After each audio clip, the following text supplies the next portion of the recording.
জানেন, আমাদের ভারতবর্ষে এমন এক মন্দির রয়েছে যেখানে শ্রীকৃষ্ণের 4 ফুট উচ্চতার সোনার একটি মূর্তি রয়েছে।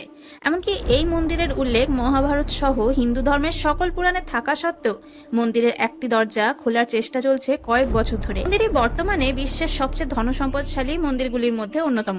কিন্তু আশ্চর্যের বিষয় হলো, মন্দিরের একটি দরজায় তালা চাবি তো দূর, একটা ছিটকানি পর্যন্ত নেই। কিন্তু দরজা খোলার চেষ্টা করলেই মৃত্যু হয়েছে বহু মানুষের। 2011 সালে সুপ্রিম কোর্টের নির্দেশ অনুযায়ী মন্দিরে যে 6টি দরজা খোলা হয়েছিল তার মধ্যে এই প্রকোষ্ঠের নিচে ছিল গুপ্ত সিঁড়ি, আর তার মধ্যে ছিল শ্রীকৃষ্ণের 4 ফুট উচ্চতা সোনার একটি মূর্তি, আর পুরো বিগ্রহে খোদাই করা রয়েছে হীরের রত্ন।